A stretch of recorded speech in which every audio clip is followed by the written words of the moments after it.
बिस्मिल्लाहिर्रहमानिर्रहीम। अस्सलाम वालेकुम नाज़रीन, आप यूट्यूब चैनल देख रहे हैं। मैं इमरान खान। चीज़ें उसी तरफ जा रही हैं जिस तरफ नहीं जानी चाहिए थी। अनफॉर्चुनेट है, लेकिन ऐसा हो रहा है। मिसाल के तौर पे मैं डायरेक्टली शुरू करता हूँ बात आपके साथ। DGISPR ने बड़े लंबे अरसे के बाद एक ट्वीट किया है। इनका पिछला ट्वीट आया था 9 अप्रैल को। 9 अप्रैल को जब इमरान खान साहब को निकाला जा रहा था उस मौका पर, और तब उन्होंने बताया था कि हमने एक सक्सेसफुल तजर्बा किया है शाहीन 3 मिज़ाइल का, और उसके नीचे 1,10,000 के करीब लोगों ने कमेंट कर दिए थे।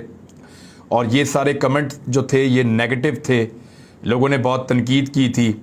और DGISPR को, फ़ौज को बहुत उन्होंने कहा कि आप न्यूट्रल कैसे हो गए, पाकिस्तान में रिजीम चेंज ऑपरेशन चल रहा है। और उन्होंने फ़ौज के ऊपर एलिगेशन भी लगाए, शिकवे और शिकायतें भी किए। तो उसके बाद फिर कोई और ट्वीट नहीं आया DGISPR की जानिब से काफ़ी दिनों तक। और ये जो है ये 1,10,000 के करीब जो है वो अगर उस पर कमेंट आ जाएं तो ये बहुत बड़ी तादाद होती है। इससे पहले जो कमेंट आते थे वो 5,000, 3,000, 3,300, 2,800, 3,300, 2,200, 359, 388, फिर 29, 45, 3,000, यानी इस तरह छोटे छोटे 1,700, 5,000 कमेंट्स तक नहीं पहुंचते थे पहले माजी में, अगर आप पिछले ट्वीट्स आप देखें तो। लेकिन यहाँ पे 1,10,000 कमेंट्स आ गए और वो बहुत नेगेटिव थे। फ़ौज से लोग शिकवा कर रहे थे। तो उसके बाद फिर काफ़ी दिनों तक कोई ट्वीट नहीं आया। लेकिन गुज़िश्ता दिन, ईद के पहले दिन 3 लगातार ट्वीट्स आए हैं DGISPR के। हमें लगा इस बीच में काफ़ी चीज़ें जो हैं वो बदल गई होंगी, लेकिन ईद वाले दिन भी लोगों ने उसी रविश का मुजाहरा किया है। आर्मी चीफ जो है वो गए थे, उन्होंने ईद गुजारी कोटली में, वहाँ पे नमाज पढ़ी, उन्होंने जवानों के साथ गले मिले, उनसे बातचीत की, उनके काम को सराहा, और फिर उनका जो कंट्रीब्यूशन है उसको बहुत उन्होंने खराज तहसीन पेश किया। शहदा की जो है वो याद के अंदर बातचीत भी की उन्होंने, आर्मी चीफ ने। लेकिन जब ये उन्होंने ट्वीट किया DGISPR ने, तो अब तक जब मैं ये वीडियो रिकॉर्ड कर रहा हूँ लगभग 38,000 लोग इसके ऊपर कमेंट कर चुके हैं। अब ये भी बिल्कुल हटके है, कहाँ 5,000 तक बहुत मुश्किल से पहुँचते थे, और अब 38,000 लोग इसके ऊपर कमेंट कर चुके हैं। और जो लोग इस पे कमेंट कर रहे हैं, मैंने जब कमेंट बॉक्स में गया तो बहुत नेगेटिव कमेंटिंग दोबारा से हो रही है। कुछ लोग अप्रिशिएट कर रहे हैं आर्मी चीफ के इस अमल को, लेकिन ज़्यादा लोग वो हैं, क्योंकि नॉर्मल रूटीन में जो 2,000-3,000 लोग करते हैं वो तो अप्रिशिएट ही करेंगे ना, वो लोग उसी तरह अप्रिशिएट कर रहे हैं, वो एवरेज वहीं पे है। लेकिन नए लोग बहुत सारे ऐड हो गए हैं जो आकर तनकीद कर रहे हैं और फ़ौज से गिला और शिकवा कर, अपनी फ़ौज है, अपनी फ़ौज से गिला शिकवा अपनों से होता है, लेकिन वो गिला शिकवा कर रहे हैं।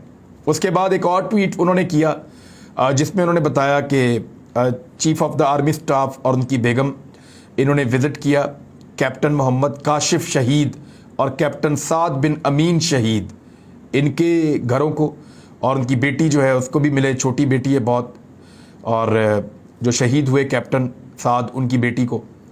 तो यहाँ पे भी कुछ 11,000 कमेंट्स आ चुके हैं चंद घंटों में। और उसके बाद फिर एक और जगह पे भी तशरीफ़ लेकर गए, वो तीसरा एक और उसमें ट्वीट है, तो वहाँ पे भी कुछ 5,000 के करीब जो है वो कमेंट्स आ चुके हैं अब तक। ये सूरत हाल है जी इस वक्त DGISPR के ट्वीट्स के ऊपर। लोग जो है वो धड़ाधड़ कमेंट्स कर रहे हैं, और अगर कमेंट्स को पढ़ें तो फिर आपको तकलीफ़ होती है कि पाकिस्तान का इतना शानदार इदारा, जिस इदारे के लोग जो है वो कुर्बानियाँ दे रहे हैं, जिस इदारे के लोग जो हैं वो सरहदों पे खड़े हैं, जिस इदारे के लोग, और पाकिस्तान का ये वाहिद एक ऐसा इदारा है जिसके ऊपर आप नॉर्मली उंगली नहीं उठा सकते कि इसने ये गलत किया, ये गलत किया, ये गलत किया। बड़ा डिसिप्लिन्ड इदारा है, इसके लोग अच्छा काम करते हैं, जान की कुर्बानी भी सबसे ज़्यादा यही इदारा देता है या पुलिस देती है। लेकिन क्योंकि पब्लिक डीलिंग इसकी ज़्यादा नहीं है, तो इसलिए पब्लिक के दिल में इसके लिए बहुत एहतराम भी है फ़ौज के लिए। लोग फ़ौज से एक रोमांस करते हैं पाकिस्तान में, इससे बहुत ज़्यादा प्यार करते हैं। लेकिन बदकिस्मती से अभी कुछ, मैं अगर इन कमेंट्स के बारे में देखूं तो लगभग 50-60 हज़ार कमेंट्स तो अब तक हो चुके हैं जो दोबारा से नेगेटिव सिमत में जा रहे हैं। इसका हल क्या है?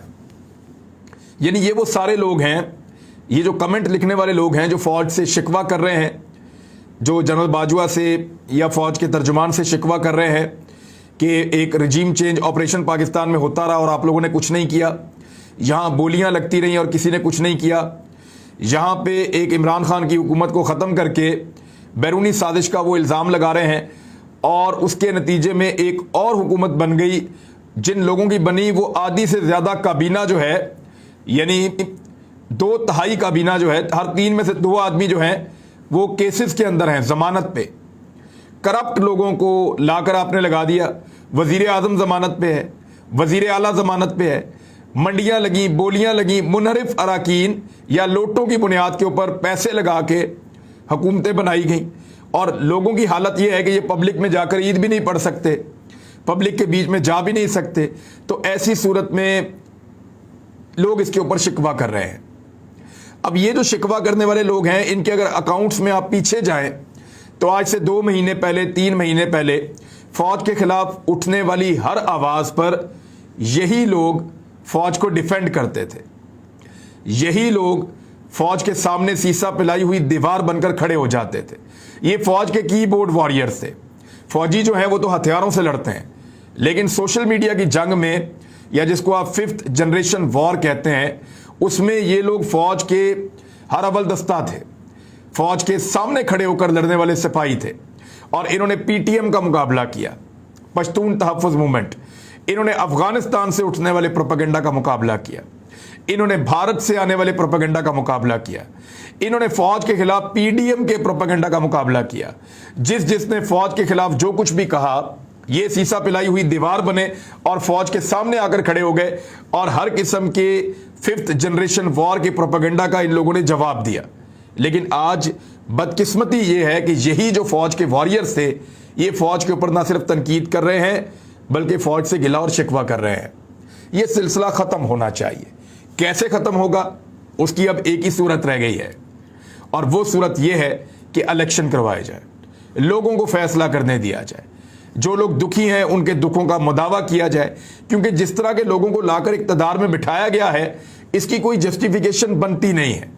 इमरान खान बहुत बुरा हो सकता है, आप उसको बहुत बुरा कह सकते हैं, लेकिन उसकी जगह पे आप जिन 3 लोगों को लाए हैं वो किसी सूरत भी इमरान खान से बेहतर नहीं है। बल्कि अगर इमरान खान का उनके साथ तकाबली जायज़ा किया जाए तो इमरान खान उनसे कई 100 गुना बेहतर करार दिया जाएगा और आप खुद भी ये मानते हैं। तो ऐसी सूरत में जब इतनी बड़ी एक खलीज पैदा हो जाए, जो दुश्मन बड़े लंबे अरसे से चाहता है, दुश्मन चाहता है कि पाकिस्तान की अवाम और पाकिस्तान की फौज के दरमियान एक खलीज, एक दरार पैदा हो जाए, जो पैदा नहीं होनी चाहिए। अब बदकिस्मती से हालात इस तरह के बन गए हैं जिनमें ये दरार पैदा होती हुई दिखाई दे रही है या इसको गहरा करने की कोशिश की जा रही है। यानी मरियम नवाज और पीपल्स पार्टी के लोग कर क्या रहे हैं, पीएमएलएन के लोग कर क्या रहे हैं, उनके लिए तो बड़ा आसान है। यानी मरियम नवाज से ये सारा क्राउड, ये सारे लोग इंपोर्टेड हुकूमत के जो किरदार हैं उनसे नफरत करते हैं। उनको इस बात का पता है, वो जब फौज के हक में एक ट्वीट लिखते हैं ना, तो वो बाकी सारे जितने लोग हैं वो उनको लगता है कि यार फौज के तो हम दिफा करते थे, उन्होंने लाके इनको बिठा दिया और अब ये फौज के मामे बन के बैठ गए हैं, लिहाजा वो फिर उल्टा तनकीद करना शुरू हो जाते। उनको एक्सप्लॉइट कर रहे हैं, लोगों को गुस्सा दिलाकर, उनको इंस्टिगेट करके, उनको गुस्सा दिलाकर, उनको राग़िब कर रहे हैं फौज के खिलाफ उकसा उकसा कर। और ये सूरत हाल फौज को कभी भी सूट नहीं करती। फौज में बहुत सारे थिंक टैंक्स हैं, फौज के पास इंटेलिजेंस एजेंसीज हैं, उनके पास रिपोर्ट्स मौजूद हैं, वो चेक कर ले। हमने अपने तौर पे चेक किया, ये वो सारे लोग हैं जो कल तक फौज को डिफेंड करते थे, ये वो सारे लोग हैं जो कल तक फौज से बहुत प्यार करते थे। लेकिन बदकिस्मती से आज ये लोग किसी और तरफ खड़े होकर फौज से मुतालबा कर रहे हैं। सादी बात है और सीधी बात है, इख्तियार है जी फौज के पास, अपने आप को हम धोखे में नहीं रखना चाहते। माजी में भी था, आज भी है। आज भी अगर इलेक्शन होना है तो उसके अंदर फौज का एक बहुत बड़ा रोल होगा। अगर ये शहबाज शरीफ और मरियम नवाज वगैरह किसी तरह इनको ये रिलीफ सारे मिले हैं, तो मैं नहीं मानता कि इसके अंदर किसी इदारे का कोई रोल नहीं है या ये सब कुछ अचानक हो गया। ऐसा हो नहीं सकता। हम अपने आप को मजीद धोखा नहीं देना चाहते। फौज और अवाम के दरमियान इस खलीज को ख़त्म किया जाए। लोग फौज से प्यार करते हैं, फौज पे जान छिड़कते हैं, शोहदा की कुर्बानियों का एहसास करते हैं। सिर्फ उनको चंद लोगों से शिकवा है, ये शिकवा दूर किया जाए। जो कुछ ज़ाती आपकी कुछ लोगों के अगर कोई मामलात हैं या कुछ लोगों के अपने अंदर कुछ सोच है, तो मेरे ख्याल में उसको साइड पे रख के मुल्क के वसीतर मफाद में इस पब्लिक को वो दे देना चाहिए जिसके लिए डिमांड कर रहे हैं। और वो भी कुछ गैर कानूनी चीज नहीं मांग रहे, कोई गैर आईनी चीज नहीं मांग रहे। वो ये कह रहे हैं कि चोरों की हुकूमत को खत्म करें, तहलील करें, इंपोर्टेड हुकूमत को खत्म करें, तहलील करें, और पाकिस्तान में एक फ्री एंड फेयर इलेक्शन करवा दें। ये जीत जाए तो आए और आकर हुकूमत बनाएं, और अगर वो जीत जाए तो वो आए और आकर हुकूमत बनाएं। तो एक जस्टिफाइड किस्म का लोगों का मुतालबा है, और इसी के साथ ही ये दूरियां कुर्बतों में बदल जाएंगी। ये बहुत दुख होता है मुझे ये देखकर इन कमेंट्स के अंदर, और ये चीजें कम नहीं हो रही। आने वाले दिनों में जब लॉन्ग मार्च जाएगा ये चीजें बढ़ेंगी। अब लॉन्ग मार्च रोकने के लिए दो चीजों पर गौर किया जा रहा है। एक तो जी इमरान खान साहब की कुछ वीडियोस निकालने के ऊपर बातचीत हो रही है। उनमें एक तो वीडियो है जिसकी फोटो भी किसी ने जारी की है, वो तो देखने से फेक पता चल जाती है, किसी भी एक्सपर्ट को आप दिखाएं तो वो फेक है। और एक के बारे में मुबैना तौर पे ये बताया जा रहा है कि शायद इमरान खान साहब के किसी दूर के रिश्तेदार की वो वीडियो है, और वो किसी के साथ सौदेबाजी कर रहा है इमरान खान का या खातून अव्वल का नाम लेकर। मुबैना तौर पर मुझे कुछ मेरे सोर्सेज हैं उन्होंने बताया कि मुबैना तौर पे कोई ऐसी वीडियो है जिसमें कोई बंदा कुछ सौदेबाजी करने की कोशिश कर रहा है, और उसमें नाम इस्तेमाल करने की कोशिश कर रहा है इमरान खान का या खातून अव्वल का। और जब बाद में उसका काम नहीं हुआ तो उसने ये वीडियो उठा के अब वायरल करने का फैसला किया। देखिए, आप इसका अंदाजा सिर्फ यहां से कर लें कि जिस काम का वो बंदा कह रहा है कि मैं इमरान खान से या वजीर आजम से ये काम करवा दूंगा, वो काम हुआ या नहीं हुआ। अगर तो इस तरह की कोई वीडियो आती है तो वो काम बिल्कुल नहीं हुआ। और मेरा नाम लेके कोई भी बंदा बाहर जाए, मेरा कोई रिश्तेदार दूर दराज का, वो कहे जी इमरान खान एंकर है ना, हम आपसे फलां फलां वो आपका प्रोग्राम करवा देंगे, फलां फलां चीज़ें भी करवा देंगे, और फलां फलां आपके काम इमरान खान से हम करवा देंगे, लिहाजा आप जो है मुझे इतने पैसे दे दें और इसका एक हिस्सा मैं इमरान खान को दूंगा, मेरे फरिश्तों को भी चाहे पता ना हो, और मैं वो गलत काम कल को करूंगा भी नहीं कभी जिंदगी में, लेकिन मेरे खिलाफ उसको क्या एक एविडेंस के तौर पर इस्तेमाल किया जा सकता है। इसकी इंक्वायरी होगी अगर इस तरह की कोई चीज़ आएगी सामने तो। बहरहाल मरियम नवाज ने पहले ही कह दिया जी मेरे ऊपर ना किया जाए, क्योंकि पीटीआई ये कह रही है कि कुछ फेक किस्म की वीडियोस बनाने की कोशिश की जा रही है, कुछ सॉफ्टवेयर और कंपनीज को हायर किया गया है और उनको इस्तेमाल किया जाएगा और उसका फोरेंसिक भी करवाया जाएगा। मेरी एक वीडियो बना के किसी ने डाल दी, शाहरुख खान के मुंह के ऊपर मेरा मुंह लगाया और वो वीडियो चल रही है। वो मैं खुद देखकर हैरान हो गया कि मेरी शक्ल शाहरुख खान के मुंह के ऊपर लग गई है, और वो ऐसे ही लग रहा था जैसे मैं ही खड़ा हूं वहां पे। यानी इस तरीके के सॉफ्टवेयर अवेलेबल है और बड़े एडवांस्ड भी हैं। ये तो बहुत ही फारग है, बड़े बड़े एडवांस्ड किस्म के सॉफ्टवेयर अवेलेबल हैं। तो आप किसी की भी शक्ल उठा के कहीं लगा दें तो कल पता चले कि वो बंदा जो है उसके घर में तलाक हो गई है। यानी इस तरह की चीज़ें भी की जा सकती हैं। बदकिस्मती से ऐसे सॉफ्टवेयर अब अवेलेबल हैं मार्केट के अंदर जिनको इस्तेमाल किया जा सकता है। यही एलिगेशन जब मरियम नवाज पे लगाया गया तो उन्होंने कहा जी मुझे इन चीज़ों से दूर रखा जाए। मरियम नवाज ने कहा मुझे इन चीज़ों से दूर रखा जाए, मेरा कोई ताल्लुक नहीं इन चीज़ों से और मुझे इनमें ना घसीटें। वीडियो से जितना गहरा ताल्लुक मरियम नवाज का है पाकिस्तान की तारीख में किसी से नहीं रहा।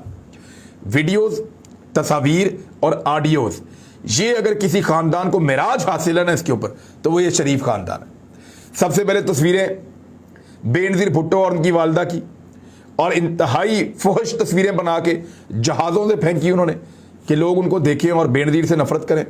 काम किसने किया? नवाज शरीफ ने। मरियम नवाज के वालिद अरशद मलिक की वीडियो कौन लेकर गया? नून लीग के लोग लेकर गए। जिस बंदे से लेकर गए बाद में वो बंदा भी गिरफ्तार हुआ। फिर अरशद मलिक की जो वीडियो है उसके जरिए से अरशद मलिक को ब्लैकमेल किसने किया? नून लीग ने किया। फिर अरशद मलिक को रायगढ़ में कौन लेकर गया? नून लीग लेकर गई। फिर अरशद मलिक को मदीना मुनव्वरा में कौन लेकर गया? नून लीग लेकर गई। अरशद मलिक की मदीना मुनव्वरा में मुलाकात हुसैन नवाज से किसने करवाई? इन्होंने खुद की। वहां पे रिश्वत की ऑफर किसने दी? इन्होंने खुद दी। किस बुनियाद पर दी? कि फैसला हमारे हक में दे दो, नहीं तो ये वीडियो ही हम चला देंगे। तो ये वीडियो में इनसे ज्यादा बड़ा कोई मास्टर नहीं है। फिर मरियम नवाज ने वीडियो सामने रख के प्रेस कॉन्फ्रेंस भी की। फिर मरियम नवाज ने बार बार कहा कि मेरे पास वीडियोस हैं, मेरे पास और भी वीडियोस हैं, मेरे पास फलां की वीडियो है, मेरे पास हाजिर ड्यूटी जजों की वीडियोस हैं जिसमें वो एतराफ कर रहे हैं चीज़ों का। तो इस किस्म की बातें मरियम नवाज अपने मुंह से कहती रही। जो खातून अपने मुंह से खुद बार बार कहती रही है कि मेरे पास वीडियोस हैं और मेरे पास वीडियोस का खजाना है या मेरे पास वीडियोस मौजूद हैं और मैं वक्त आने पर उनको लेकर आने वाली हूं, जो इस तरह की ब्लैकमेलिंग करती रही हो, वो आज कैसे कह सकती है कि मुझे इस गंद में ना घसीटा जाए? एक्चुअली ये लोग इस गंद का हिस्सा हैं। लेकिन मैं अपनी उस बात पर कायम हूं कि अगर मरियम नवाज के पास माजी में ऐसी कोई चीज़ होती तो वो पब्लिक कर चुकी होती, वो अपने आप को ना रोक पाती।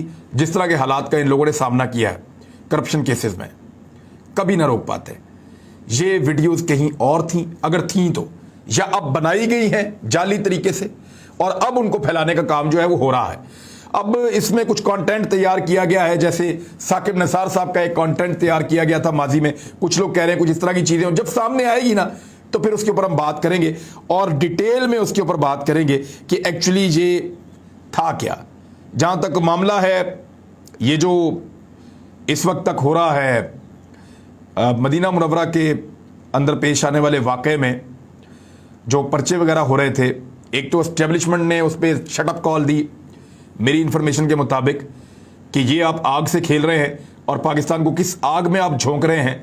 तो हुकूमत को शटअप कॉल मिलने के बाद ये सिलसिला कुछ थमा है। दूसरा, आज़म नज़ीर तारड़ बड़े अच्छे लॉयर हैं, वजीर कानून हैं और बड़े इज्जतदार आदमी हैं। आज़म नज़ीर तारड़ के मैं कभी भी खिलाफ नहीं रहा और मैंने उनके बारे में बहुत सारी पॉजिटिव चीज़ें सुनी हैं, नेगेटिव चीज़ें नहीं सुनी। वो कानून और इंसाफ के बड़े इस बारे में फिक्रमंद रहते हैं और कभी भी गैर कानूनी चीज़ें इनसे अपने आप को दूर रखते हैं और अपनी शोहरत को ख़राब भी नहीं करना चाहते। उनको बहुत ज़्यादा इरिटेशन है मेरी इंफॉर्मेशन के मुताबिक, ये जो झूठे मुकदमात तौहीन मज़हब के करवाए गए हैं, उन्होंने रजिस्ट भी किया है और वो बड़ी तकलीफ भी महसूस कर रहे हैं। उनका बड़ा अच्छा करियर है और ये उसके ऊपर एक बहुत बदनुमा धब्बा लग गया है इन PMLN की गंदी सियासत की वजह से कि आज़म नज़ीर तारड़ जो है वो बिल्कुल इस तरह का आदमी नहीं है जो उनकी वजारत में PMLN ने उनसे करवा दिया है। और इस किस्म के जाली मुकदमात, क्योंकि इसी वजह से उन्होंने वहां बैठ के प्रेस कॉन्फ्रेंस में कहा कि रियासत इसमें मुद्दई नहीं बनना चाहती, तो कुछ हद तक तो उन्होंने जान छुड़ाई, लेकिन उनकी बड़ी ऑकवर्ड सिचुएशन है। आज़म नज़ीर तारड़ के बारे में मैं आपको बताऊं तो क्लियरली मैं आपको ये चीज़ बता सकता हूं। तो नाज़रीन, अब तक की इंफॉर्मेशन यही है। अब तक के लिए इतना ही। अपना ख्याल रखिएगा, अपने इस चैनल का भी ख्याल रखिएगा। अल्लाह हाफ़िज़।